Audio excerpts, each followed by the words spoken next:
est-ce l'homme de l'année? Ouais, un peu. Vous en pensez quoi?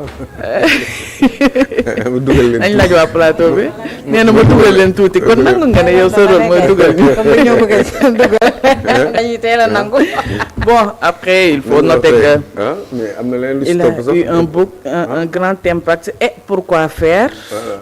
ainsi que son avenir politique concernant ses relations avec Diomaye le président actuel. Ba voilà ba et puis la mooy homme de l'année. Homme de l'année mu nga nekk homme de l'année. La personne qui a le plus marqué quand même dans l'année. Oui mais dafa am ay conséquences. Mhm. mu nga nekk homme de l'année dans le sens positif par rapport aux intérêts généraux, aux intérêts en général. Mu nga nekk homme de l'année parce que aussi dafa am mun na nekk ay mun na am une connotation aussi négative. ñaari yëpp mun na nekk. C'est-à-dire que je réfléchis en même temps parce que yor moom ma xaw a inspiré tuuti dama ne tekk rek gis affaire bi ñu ne ma Sonko sacré homme de l'année 2025. yow titre boobu à ton avis lu muy englobé. C'est-à-dire que moi je voudrais bien si ça faisait décoller l'économie si ça faisait décoller l'économie de ce pays. Eh ben bu boobaa dinaa ci gën a nekk à l'aise. Mais problème moom mooy il y a beaucoup d'embrouilles depuis 2 ans. Ce même monsieur Ousmane Sonko quand même politiquement qui est bon, qui a su rafler une certaine partie de la jeunesse sénégalaise. Qui est arrivé au pouvoir et depuis 2 ans qui demande justement à gouverner. Et depuis qu'il gouverne je pense que ni ñëpp xam nañu situation réew mi. lan mooy situation réew mi. C'est-à-dire que situation réew mi laajte ko sax day xaw a compliqué parce que on la vit tous les jours. Que quand même on se rend bien compte que ni le pays n'avance pas. wala dox na. gars yi de nee nañ wàññi nañ yu bari de. essence ceeb diwlin. wàññi nañ yu bari mais lii moo amoon. xaalis. waaw léegi boo wàññee te amoo lii. kon Bon, wàññi mais xaw a doy waar daal. yàlla baax na xëy na dina ñëw. bon c'est bien homme de l'année. Moi je d'accord nga ni Sonko mooy l'homme de l'année. Je sais pas moi Moi je pense que ce terme ça fait référence plus à l'impact que la personne a eu tout au cours de l'année. Quoi qu'on puisse dire quand même il a eu beaucoup d'impact aussi bien dans les relations dans le vécu des gens. am na mais impact bu positif la ou négatif. du ñun nga koy laaj de. non bu la bëggee ñu yaa indi sa thème kay yaa koy développé. en général parce que man tam li may wax wóoruma damay je réfléchis ensemble et des fois j'aime bien consulter avec vous. Pour être sûr que je ne me trompe pas wala peut-être que am na raison en partie. Et donc ça fait que ni bon c'est des déclics comme ça. Bon surtout que c'est le quotidien Yoor qui l'a fait donc. C'est normal quoi. Yow à ton avis l'impact c'est négatif. C'est-à-dire que sur le plan économique oui parce qu'il y a eu beaucoup de choses quand même qui n'ont pas été prouvées. Sur le plan relationnel nag.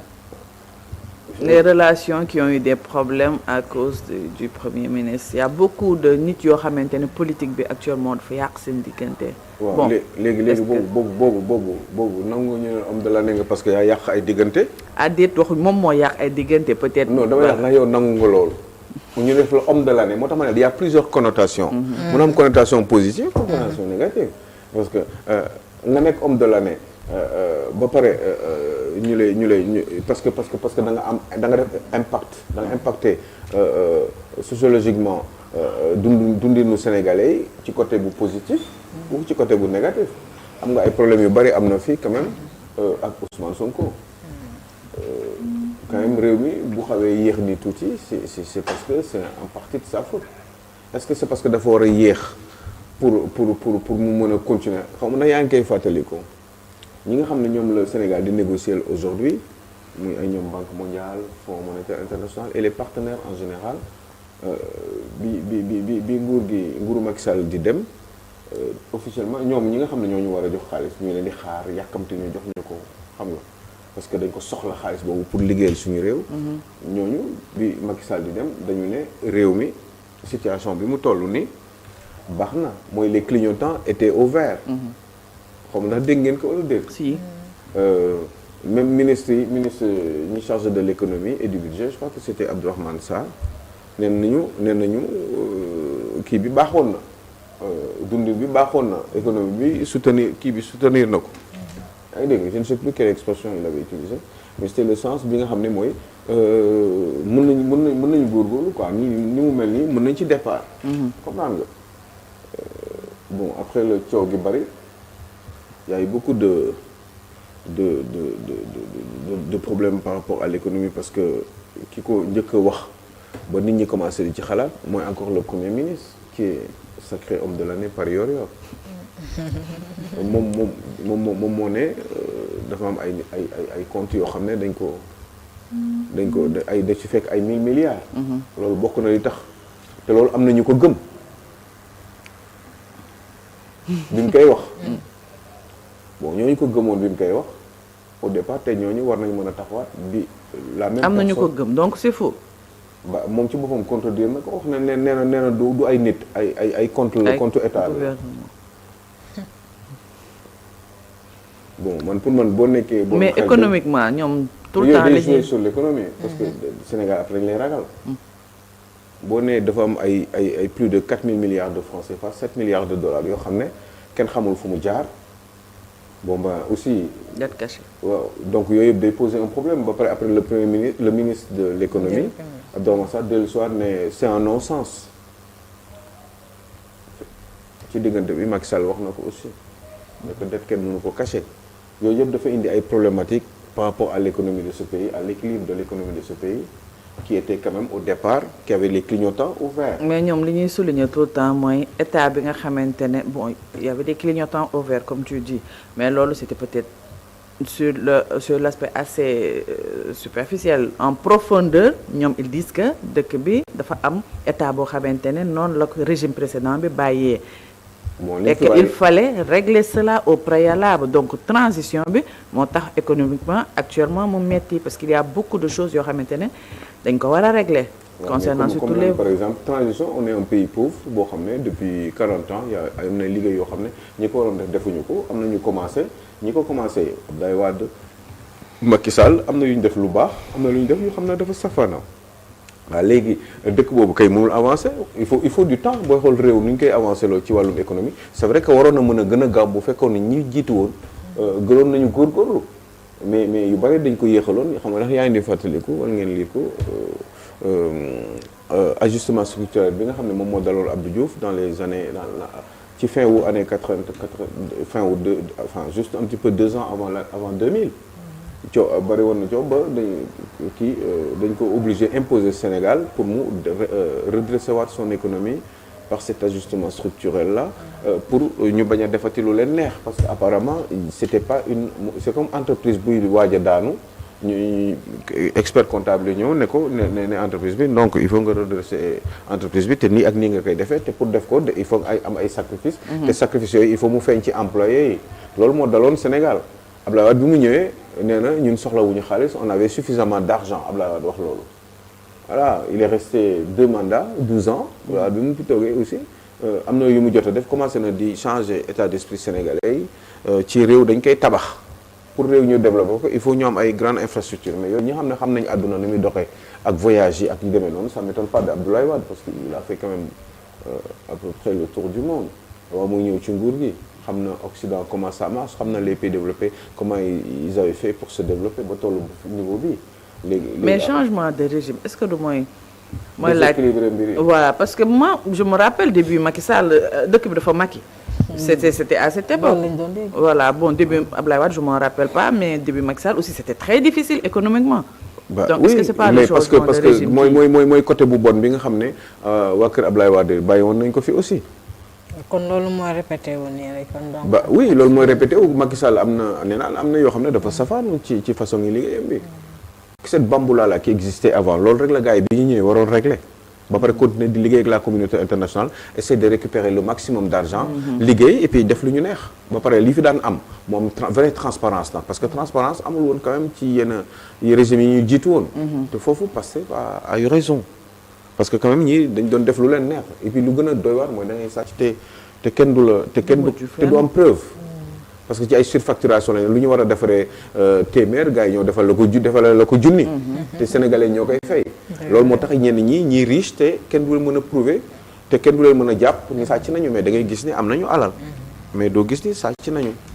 parce que pour man on n'a pas le droit d'être milliardaire ci 20 dernières années yi ay milliardaires yu bees alors que réew mi doxul te milliardaires yooyu xamoo yan société la ñu créé ñaata nit ñaata impôt la ñuy fay ñaata employé la ñu yor et cetera mais pourtant ils deviennent milliardaires parce que dañ leen di jox ay marché yi dafay am ay dóor te ci dóor yi ñëppay lekk ñoom ci seen biir entre ñoom mooy groupuscule boobu rek.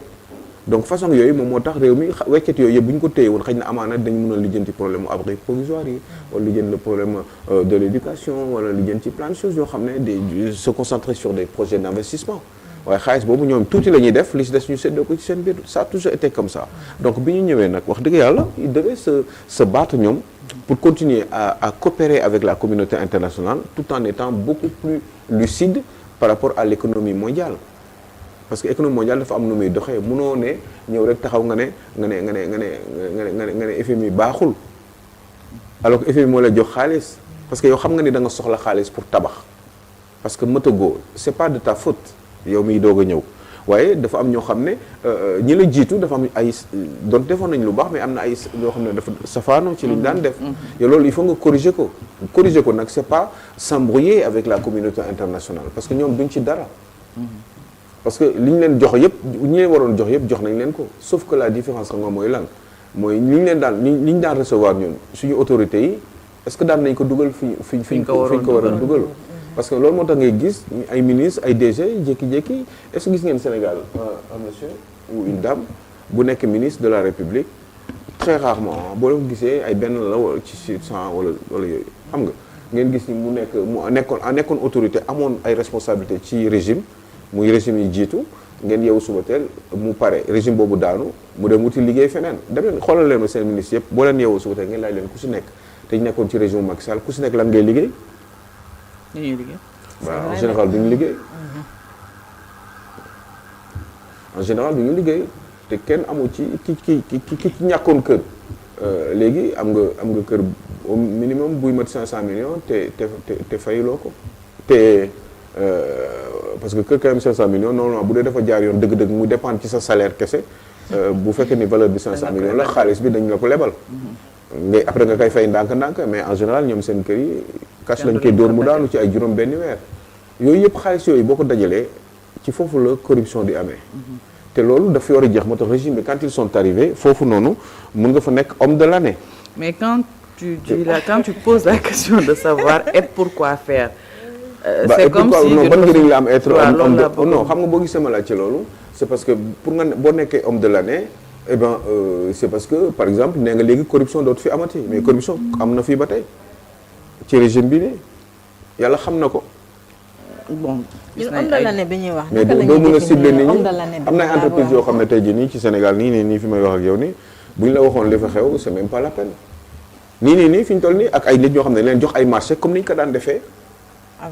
avant mais coowal suuf bi sax li may wax dëgg la bëgguma juste di cible ay nit ay entreprise mais yàlla xam te ñoom seen bopp xam nañ ni man li may wax dëgg la billaahi wallaahi kon xam nga bu fekkoon da nga dóor rupture par rapport à ça homme de l'année boobu dina ma jox une connotation positive sur ta personne mais homme de l'année daggoo rupture bi nga waroon dagg sa njëlbeen bi nga xam ne moo gën a wàññi réew mi parce que réew mi ñëpp xam nañu dafa sous-développé réew mi ñëpp xam nañu dañ on est un pays pauvre à construire léegi ñëpp xam nañ ni corruption yooyu doon am foofu ak manque de transparence ci façon gérer réew mi ak ay nit ñuy dajaloo di téye alal réew mi di ko séddoo xale après ñun Sénégalais di ko fay ci ay impôts ci ay taxes et cetera yooyu yëpp bi nga ñëwee coupé woo ko ba tey te yaa nga fi depuis ñaari at ba léegi man mënuma affaire ONAS bi mënuma ko wanaasu boobu mun naa ko wax parce que boobu mun naa ko wax yow Cheikh Diba xam nga li may wax wala bu fekkee ne nag man tamit xam nga lii mënoo ko xool ba pare di ko nangu affaire ONAS bi mënuma ko wanaasu parce que en réalité problème xam nga mooy lan mooy transparence moo amul ci gérer réew mi ci façon gérer kaas nag yàgg nañ di ko kaas waaw mais te yoon yàgg nañ di ko kaas waaw transparence bi weesuwul ngay génne ay rapport di ko présenter la population. waaw léegi rapport bu mujj d'exécution budgétaire bu mujj mënuñu la wax tey jii nii palais li mu dépensé fan la ko dugal bokk rubrique kii bi annexe bi. defuñu ko ci loolu lu tax binduñu ko ci. bu premier ministre mooy primature kenn leeralu ko te yoon man su ma ko doon gis man damay kontaan te nii laa koy waxee. xam naa bu ma ko waxoon bu demee woon noonu ba ma waxoon noonu aussi dinañ leen dama leen dañ maa jënd. dañ koo fay moo tax mu avoué yi mais loolu ñeneen ñi ñoo koy wax bu boobaa. ñi mu arrangé wu. waaye léegi loolu lu tax defuñu ko ci rapport d'exécution budgétaire bi. li palais dépensé li primature dépensé li assemblée nationale dépensé. gisoo léegi lu kii wax ni nu mu tudd xam nga lii wax naa ko bu yàgg. waaye moom wax na ko encore tey mais bind nañ ko ci journal bi quand même.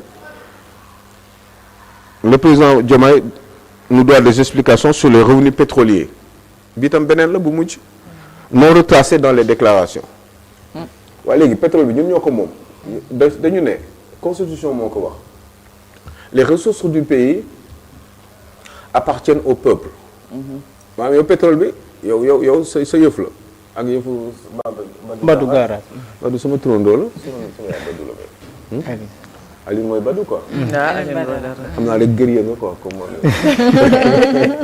yaa ngi dégg. pour wax la rek nii mais lu tax kii di laaj li est-ce que dañu waroon toog ba di ko laajte ci régime bi nga xam ne ñoom dañu ne dañu bëgg rupture xam nga ñoom ñuy waa Pastef maa leen gën a teppeeku parce que man xam nga. parce que Aline laa bëgg. xam nga man non parce que man yii quand tu le dis je veux que tu le fasses. man yii j'arrive au pouvoir je le fais.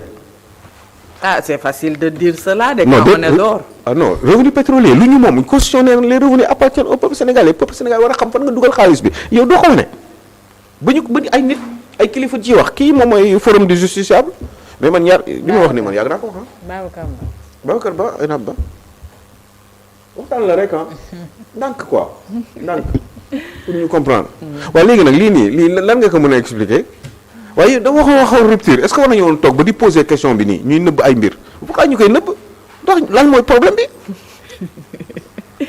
problème bi de. waaw léegi à un moment donné ci régime bële am na lu ma metti woon aussi ci ay benn 94 milliards boo xam ne dama déggoon un homme mu waxoon ko ma kontaan woon ci torop nag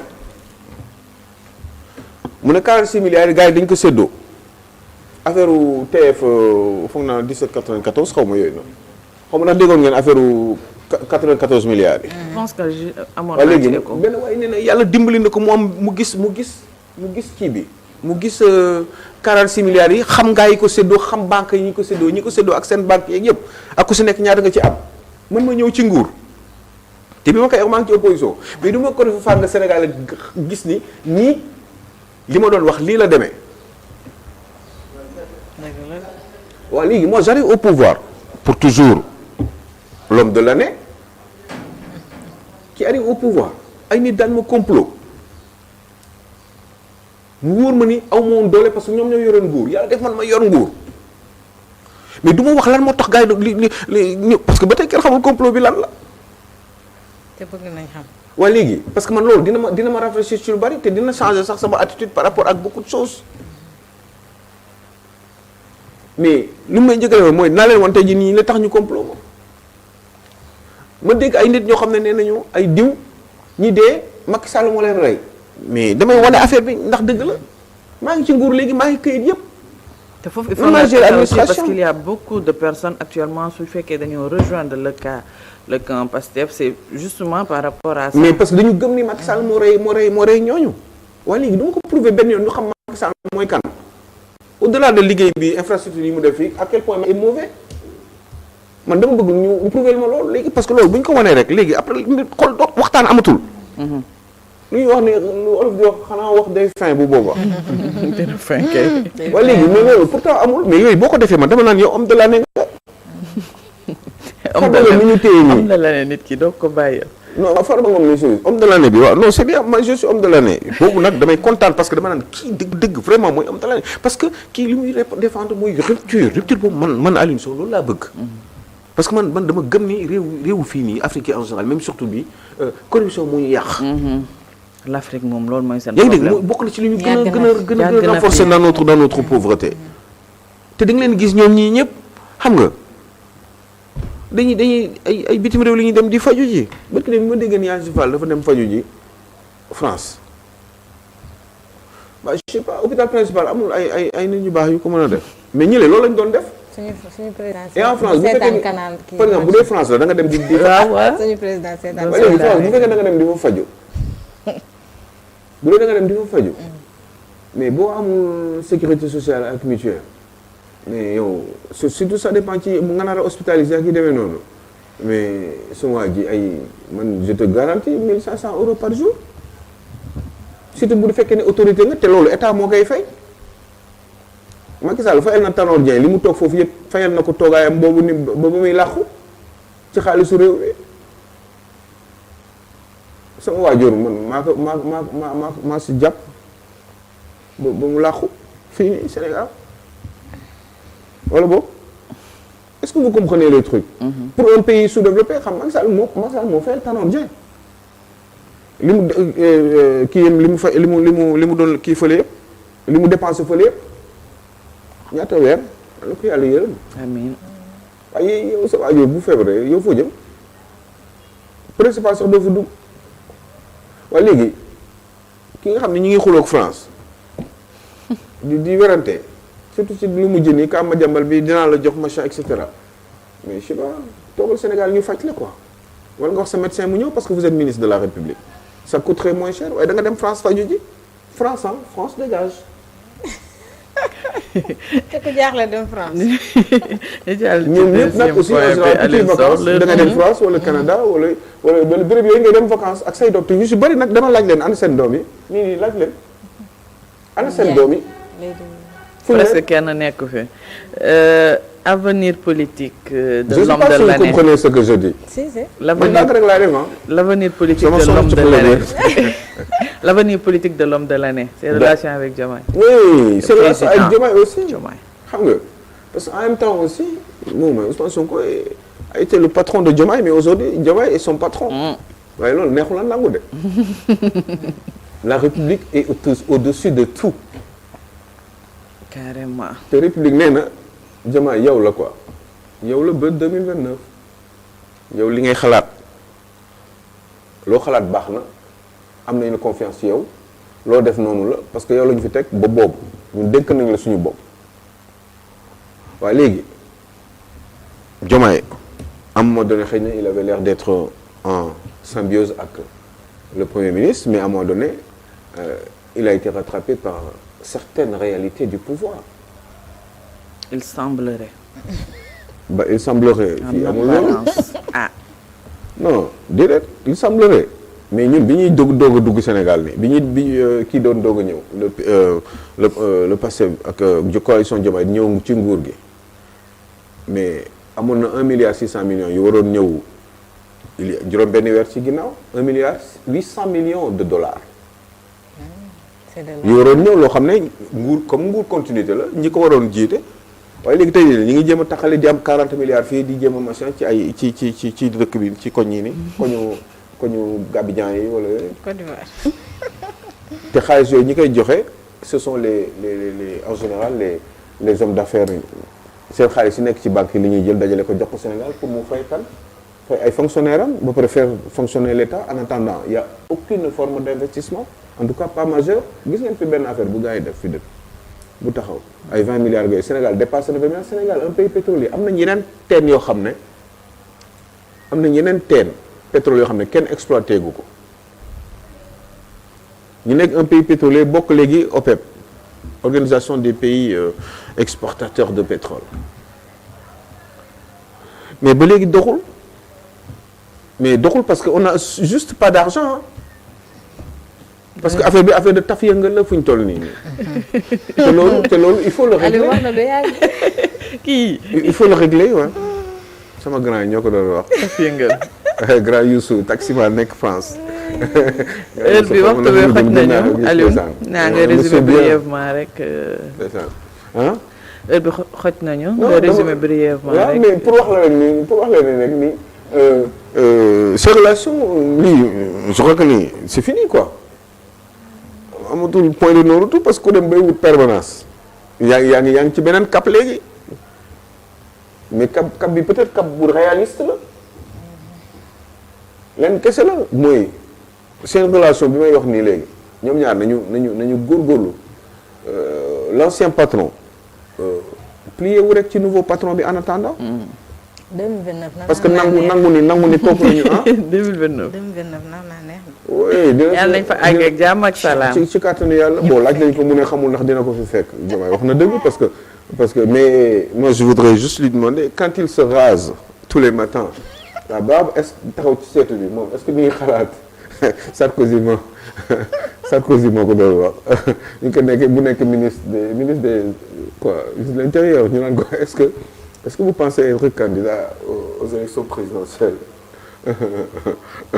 mu ne ça peut m'arriver parfois quand je me rase le matin la barbe alors xam nga toog di wax le matin c'est ngay toog di xalaat lu mais parce qu'il a une belle barbe bon quand il se rase la barbe le matin est-ce que ñu ngi xalaat nekk candidat xalaat quoi waxul ndax dina nekk wala déet mais est-ce que ñu ngi ñëw ci xelaw mais logique ak élégance républicaine aurait voulu que ñu jàppale ko mu liggéey bu tar Sénégal yëpp jàpp ci bu ñu liggéeyee ba affaire bi commencé di yéeg problème bi ñu réglé ko ak suñu mbokku àdduna bi surtout ñu yor alal yi te ñu soxla leen bu réglé loolu ba pare élégance républicaine voudrait que ni comme président de la République am nga droit am ñaari mandat ñu gunge ko waat ko